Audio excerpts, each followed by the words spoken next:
Hi, everyone. Welcome back to Sales is Not a Dirty Word. I am here with Sarah Nolan. She is a burnout prevention consultant, which is honestly just a piece of what she does. She does so many wonderful things, but that is a huge one.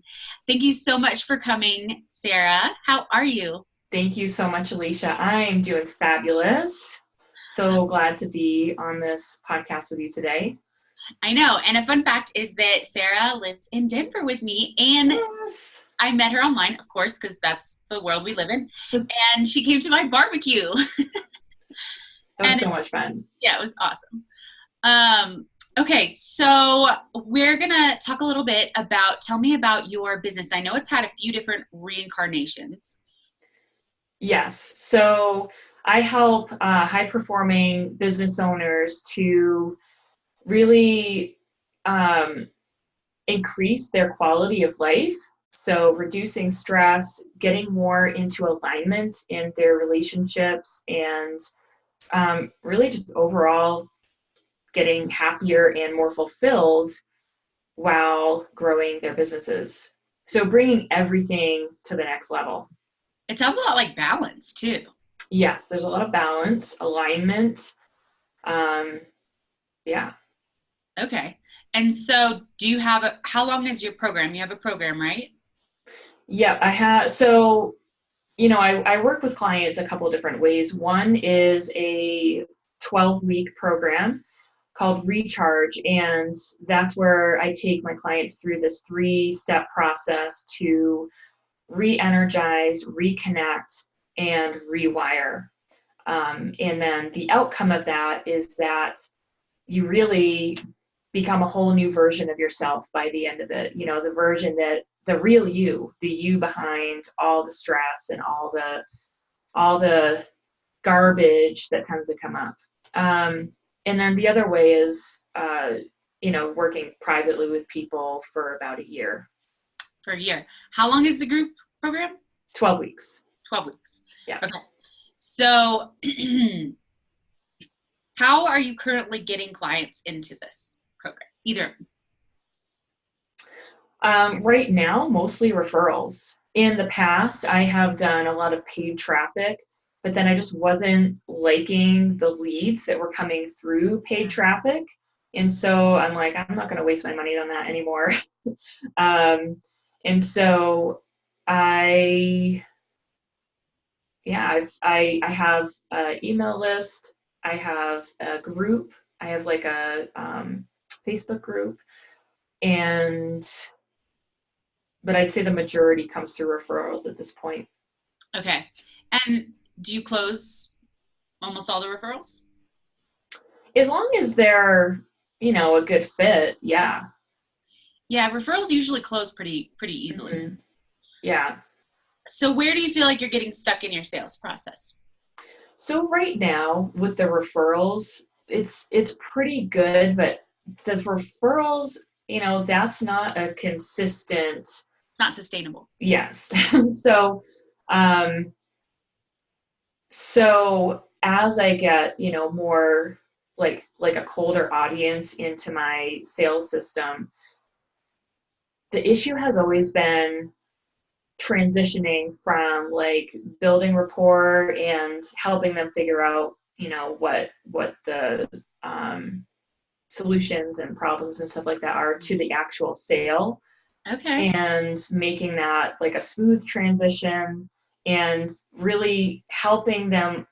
Okay, well, here's another issue, is like getting across the real value of my program, like in what, like a minute or however long you have on the phone with somebody, to really get across what the program is and what the value of it is related to them.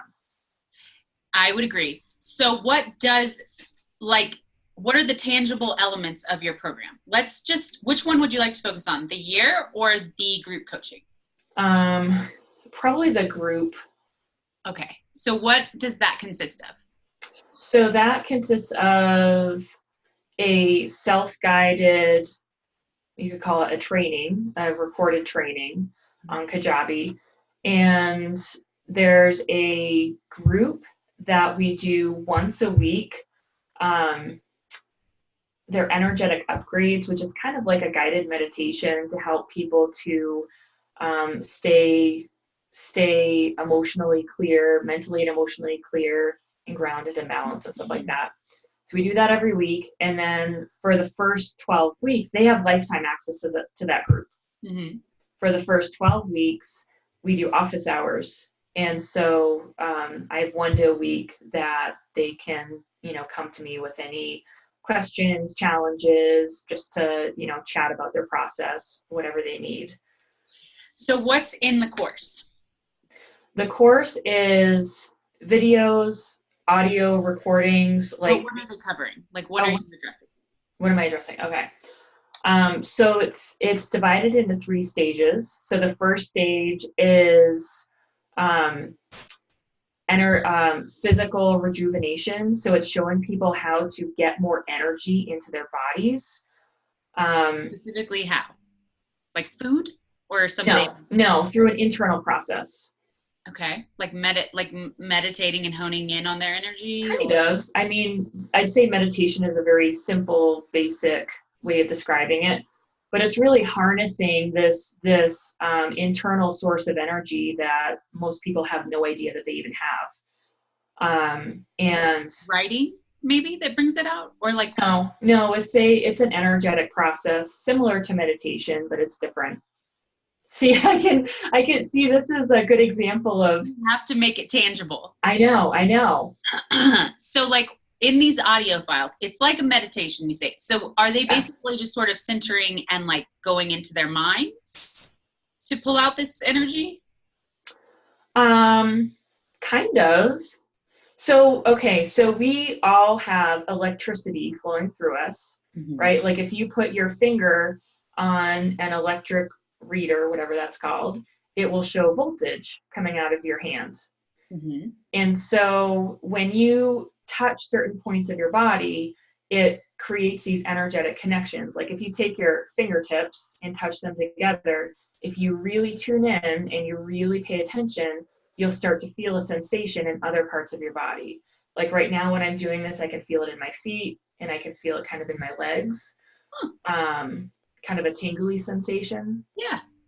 So that's like the basic concept of it is learning how to use that energy to bring more energy to your cells. But I don't want to make it too complicated. Well, no, it doesn't sound complicated. Like necessarily. I think that we're like getting down to it. Right, so right. It's like, is it kind of like EFT? No. Okay. Is it like putting your hands up and like drawing things to you? No. Okay. Yes. So have you heard of the chakra system? Yes. Okay. So you have a chakra, which is an energy vortex. It's like this invisible spinning vortex. It looks kind of like a tornado in your energy field, and it draws energy down through the top of your head, and then it fills your body, and it leaves your feet, and then more energy comes back from the earth, and eventually it comes out your hands. And so it sounds, to somebody who's never experienced it, it sounds unbelievable. Like, what is that? And I was super skeptical about it when I first, heard about it, started doing it. But then once I started experiencing it, it was like, holy crap, like when, like I could feel something. And you can even right now, like put your hands together like this and just hold them there. Yeah, you can feel the hands out. It feels like heat. And then if you keep bringing your hands out and pulling them back in, just notice the difference, the sensations in your hands. There's almost like a magnetism. It's almost like you have a magnet between your hands. So is it like visualizations? Visualizing what goes in? Yeah, there's some visualization. And I guide people through different processes to, utilize this energy for clarity, relaxation, and healing. Okay, so one of them is visualization. What's another process that allows them to harness it?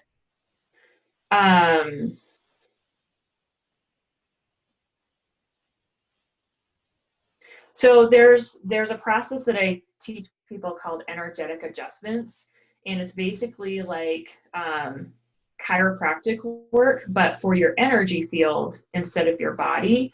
And so you're harnessing this energy, and then you direct it towards your body with different Hand bring your motion. hands to different parts. Yeah. Okay. So that's like the basic. People learn that practice so that they can do it every day to stay energized and clear and calm. So they're like exercises, like physical exercises, not like exertion, Yeah.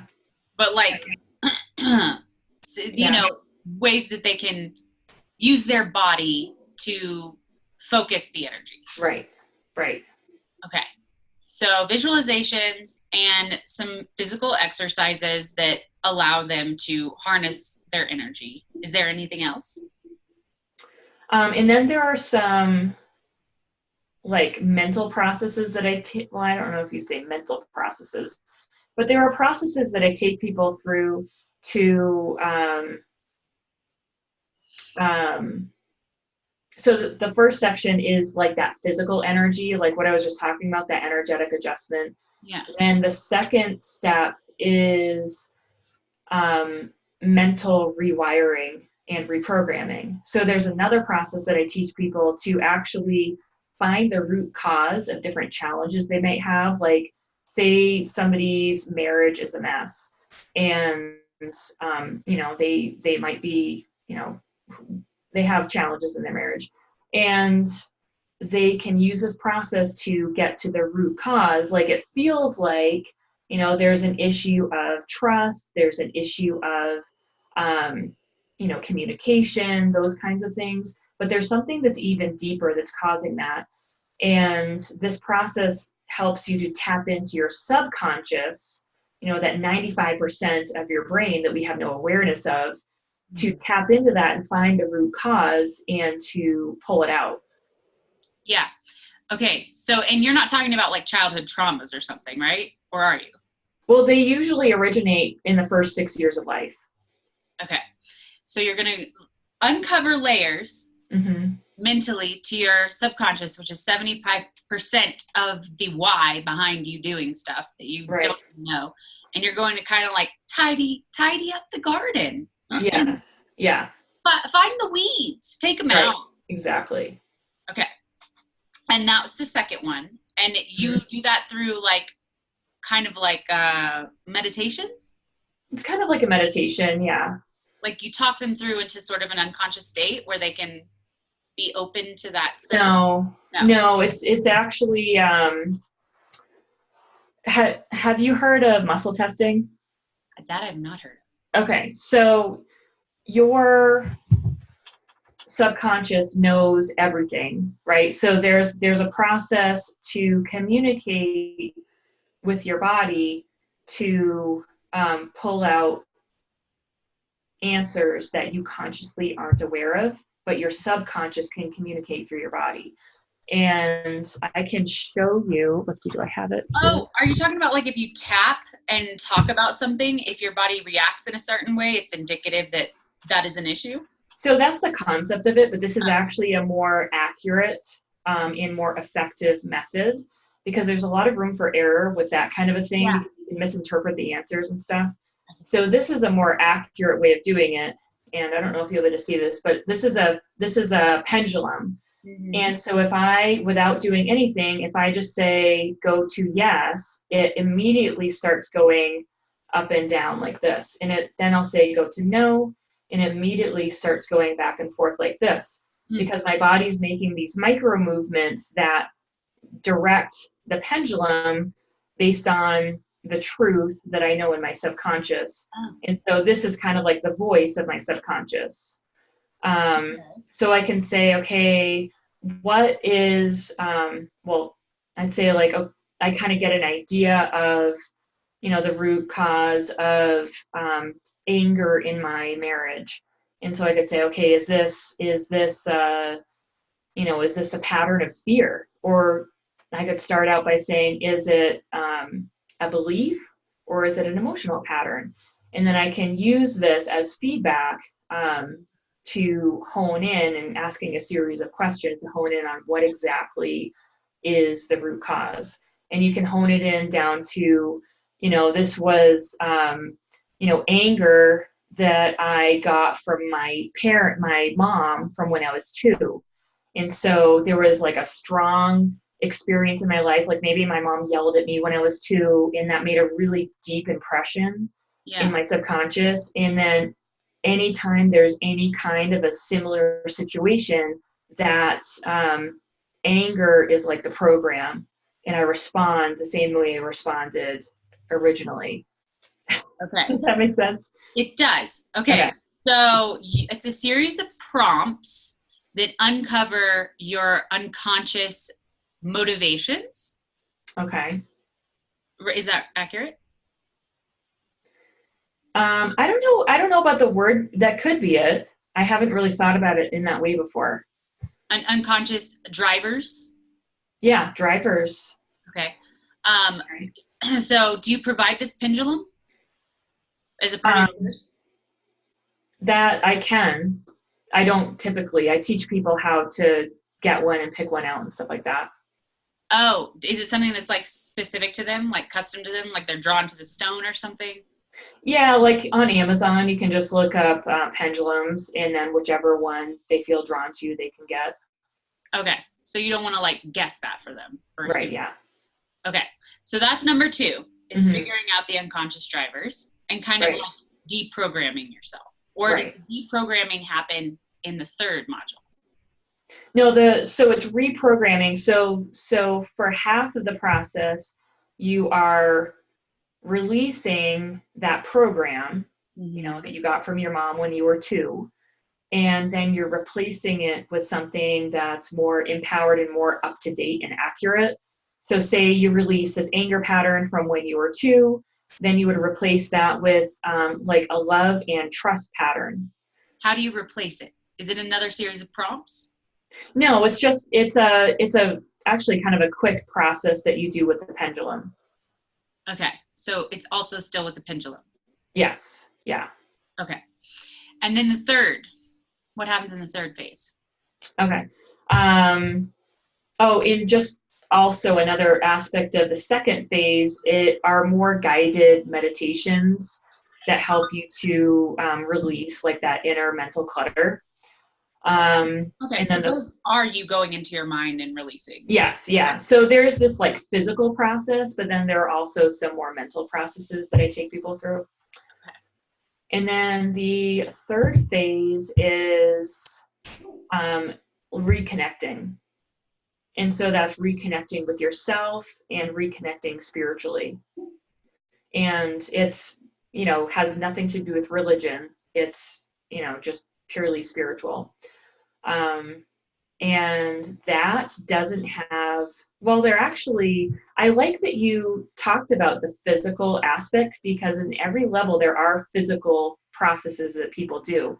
So there is a physical process also in the reconnecting, which is using oracle cards to show them answers very clearly, and help them to tap into higher levels of intuition.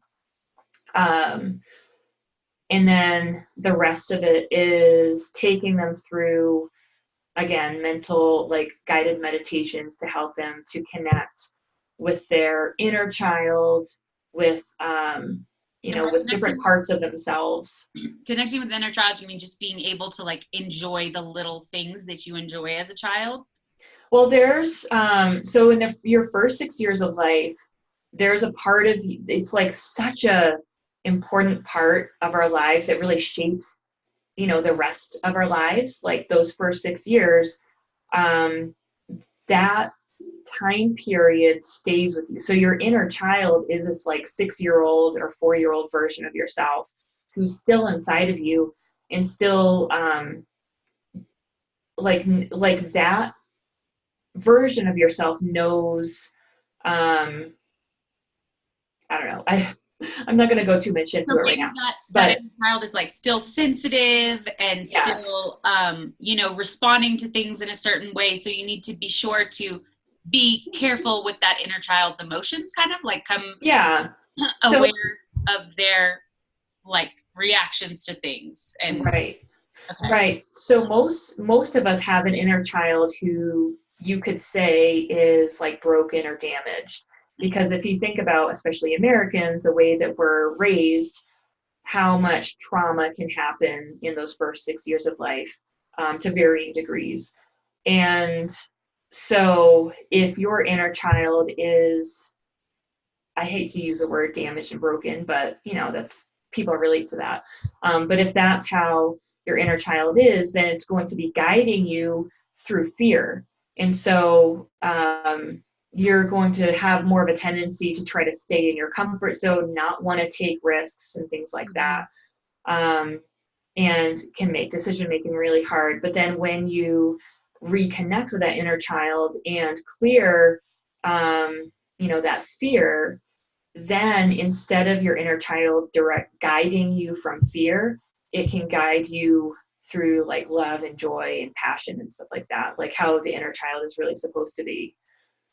Okay. So maybe it's like you have multiple selves. Yes. Like the self that you present people, obviously, Right. totally different self. But that's something that people can grab onto. Like you put Right, on somewhat of a mask when you meet people for the first mm-hmm. time. And then there's the self when you're with friends. And then there's the self when you're with family. And then there's the self when you're alone. Mm-hmm. Totally different self. And then there's even a self inside that you're not even consciously aware of. That's your inner child. Right. Right. So Yeah, that's a great way of putting it. So you're like in this third thing, you're reconnecting all of the selves so that they're more consciously aware of what all of them are doing and the differences and kind of how to optimize them, I guess. Yeah. Yep. Okay. Yep. Or Then we talk about, like, speaking of different selves in this third stage. So there's the inner child that you work with. We also work with the different aspects of ourself, like the aspect of ourself that guides our businesses, our marriages, our parenting, our finances. Like there are different versions, or not versions, but aspects of yourself that are totally devoted to these different compartments of our lives. So then we're connecting and even communicating with these different aspects of ourselves so that we can level up the different areas of life, because you can align with them and make sure that. Well, it sounds like, a lot of this is when people say you're being a hypocrite, when the selves don't all have the same, you have a self-concept. This is who I am as a parent. This is who I am as a friend. And those can often be like out of sync. So maybe it's like getting them all into integrity with each other. Right. Yes. And that's definitely a huge aspect of it. And then the other aspect of this process is, like, say you start your business with a very specific vision. As you're mentally creating that vision, the part of you that guides your business is listening to that, and it's like, okay, this is what we're doing. We're going to go on this track to accomplish this goal. But then after a couple of years, you may decide that's not really what I want, or you may start to think bigger, or you may, just hone in your vision a little bit more. But then the aspect of you that's guiding your business may not be linked up with the new vision. You're holding on to your original vision. Yes. Yeah. Subconsciously. Right. So consciously you have this vision, but then subconsciously you're still going after the other vision. So you're not congruent with how you're internally being guided. Well, and that could also probably apply to relationships too. So many people stay in relationships because of the original idea they had of it, and like no longer that anymore. Mm-hmm. Okay. So the first step is harnessing the energy that you already have inside you through physical manipulations, essentially. Yeah. Okay.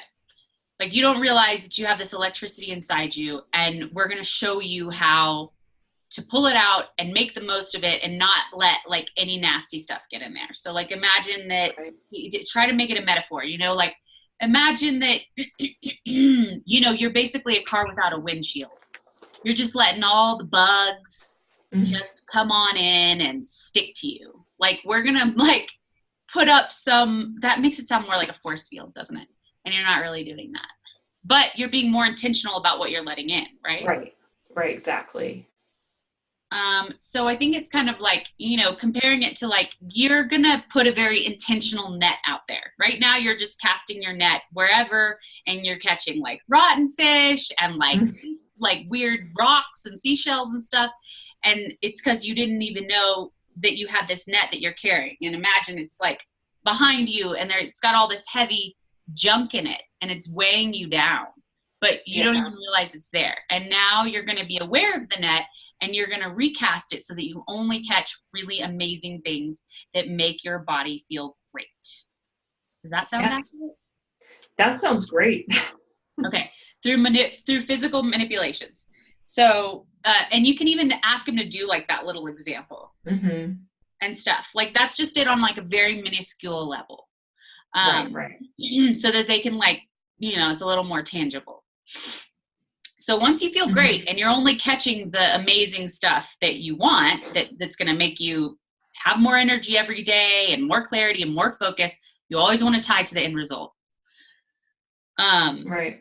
Then in the second module, we talk about, oh my God, remind me what the second module is. Rewiring. Mentally. Oh, yes. So, and then after you feel great and you're in a really good state of mind and clarity and focus, you're going to figure out why you do the things you do and deprogram them. And then reprogram them with the reasons that make sense. Because your subconscious is 75% of the drivers behind everything that you do. And so we have a proven method that's very effective that allows you to tap into your subconscious and find out why, for example, you are getting angry about a certain thing, or why you have a certain reaction that you know is negative but can't stop emotionally. Like, and then, you know, kind of rip that layer away and then put something in place that serves you on a higher level so that you're always equipped to deal with any situation in a positive and productive way, naturally, without even thinking about it. Yeah. And then the third layer, is after you feel really amazing, you want to like remind them of how great they're going to feel. After you feel really amazing and you've already naturally programmed yourself to respond to everything in a positive and productive way, you're going to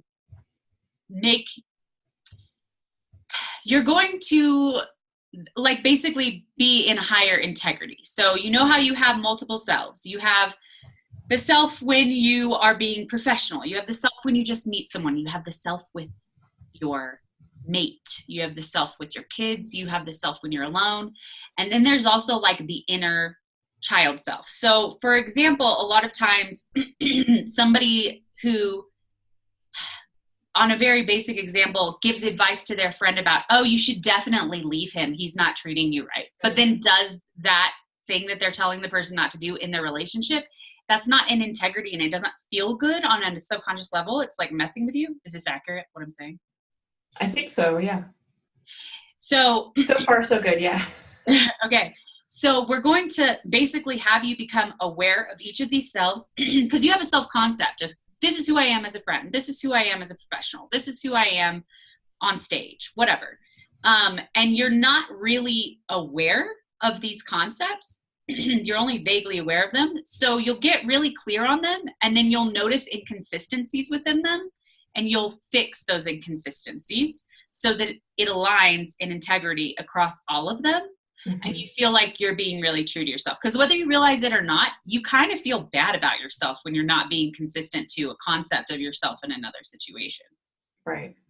And your inner child is one that you don't even know. So you're aware of yourself when you're by yourself, but your inner child is in there like super vulnerable and squishy and alone. And you're not aware of them to the point that you're just sort of ignoring them, which is making them feel terrible. Right. And it's probably like the ultimate source of shooting out to your other selves. It's like one of those nesting dolls. Right, right. And the little doll in the middle, you're just totally ignoring that doll. And so it's very possible that that doll can be like, spreading some rot to the other ones and stuff. So we're going to make sure that all of the dolls are like, let's say the nesting doll metaphor, are like super solid and made of the highest quality materials and, really strong. So at the end result is that you have more energy, clarity, focus, and integrity across every area of your life and naturally react to any and every situation in a positive and productive way. So I hope you can see what kind of massive positive effects this can have on your life and your profession. Yeah, that's awesome. Like, I've never heard anybody explain it so clearly. Like for me, all of this stuff just is like so normal. Like I don't know any other way to explain it, but to hear you explain it to a way that's like relatable is really awesome. Yeah, you're very in it. It's hard when you're so in it to remember what it sounds like to other people. Right, exactly. And I mean, they might want to know like more specifics. So I would just say like there's physical manipulations for the energy. In the second one, we have like a really effective method to tap into your subconscious and then some guided meditations. And then in the third one, you're going to use a series of, and prompts in the second one, prompts to your subconscious. Yeah. And then in the third one, you will have some cards that will guide you through. Is there anything else like where they maybe write down their concept of themselves or something? Not really. Okay. Yeah. We didn't really dive into what was involved except the cards in the third one. Right. It's the cards and then like meditation processes kinds of things. Oh, and meditations. Okay. Yeah. And then if you get stuck at any part, like, for example, you feel like the method isn't effective or you're not feeling the energy that I'm talking about in the course, or the cards didn't make sense to you or whatever, I'm there every week to talk through that with you and kind of like decode it for you. Right. Because it is my process is different from most of the stuff out there, which is a good thing, because if you've tried other things and they didn't work, then this is probably going to work for you. But also it might sound so different that you just want like more clarity or, so I'll be able to guide you through each step of the process if you ever feel like it's uncomfortable, but it shouldn't be uncomfortable. It's just guided meditations and physical exercises. It's right. Not really anything crazy, I would stress that it's not like therapy. Right. Because I think that could be like a fear of people. It's really just you and yourself. You're not talking to another person about it. It's you getting really aware and in tune with yourself in every aspect of life. So it's not scary because you're not like sharing it with anyone. Right. Unless you want to, of course. Right. Yeah. Yeah. So, what other objections do you get besides, I would imagine they would maybe be scared of the vulnerability of it, or do they just not understand what you're saying? Like, are you talking to people that understand some of these concepts from the beginning, or? Yeah, I would say the biggest objections are, one, they don't really get it because I don't think I'm explaining it very well. And then two, some people get caught up in the spirituality, like religion thing. Like they may follow a certain religious path that they get scared about this kind of a thing, conflicting with. Like it's witchcraft or something? Yeah, or it's like so for certain I don't know about other religions, but in Christianity, some people are very careful with energy and they think it's like going to be the devil and stuff like that. Yeah, I would try to compare that. most of my clients are Christian. So there's just like, there's certain denominations, I guess, that are very cautious of this. So I get that they're scared about that. And so for those people, I would be like, well, if you're not aware of the energy, you can draw a lot of negative energy to you. Oh, yeah, that's a good point. So you want to be aware of it so that you don't have any of this negative stuff you're scared of happening to you. Because right now you have no defenses up and anything can come in. Right. What's the a lot of people don't get it. There's the religion thing. Oh, and then the other thing is when they hear about certain concepts, like I'm typically trying to avoid talking about specific things that I do, because there are so many, like when I talk about the pendulum, there's a lot of people who it's like, oh, I use the pendulum to like buy my groceries. And there's a lot of people who use the pendulum out of sequence. And so they're not getting they think they know how to use it, but then they really don't. And then so because they hear the word pendulum, it's like, oh, I don't need this because I already have a pendulum and I already use a pendulum, for example. I would say, yes, that's great that you're already familiar with it. So that's going to make this even easier for you, but we're going to use it in ways that you haven't used it yet. Yeah. And that most people don't, but I'm going to show you how Mm-hmm. in a way that can clear your subconscious and reprogram it. So it's a little deeper than just like your groceries. Right. Yeah. Okay. So I think that that'll help a lot with the cold audience, because I would bet that your referrals, people are saying, just trust me. So you explain the thing and they don't understand, but somebody they trusted said, just trust me. Yeah. And so yep. So now hopefully you'll be able to share how much of a huge change you're doing for a person in a way that's not scary, that doesn't make them vulnerable, and has very permanent, lifelong effects. And I would maybe even equate it to like, this is the equivalent to like, over 10 years worth of therapy. We're just like cutting all of the crap and getting right to the root of it. And you don't need to like try different therapists and see if their style works with you and update them on your whole story. Because honestly, that's only that your subconscious isn't even part of that conversation. So a lot of times you don't even get to those roots. So this is like the equivalent of, over 10 years worth of therapy, and it has permanent effects. Like you go all the way down. You're going to like tend your mental garden, get out the weeds that you don't even know are there. I would try metaphors as much as you can. Right. Yeah. Yeah, that was amazing. Cool. Thank you so much. Thank you so much, Sarah. I can't wait to hear about how it goes. It'll take you a couple times and variations of working out how you word it, but eventually it'll just be like very easy. Yeah, totally. To say. All right. Well, thank you so much. And thank you everyone for listening. And please join us on the next episode of Sales is Not a Dirty Word. Yeah. Thank you so much, Alicia. Thanks, guys.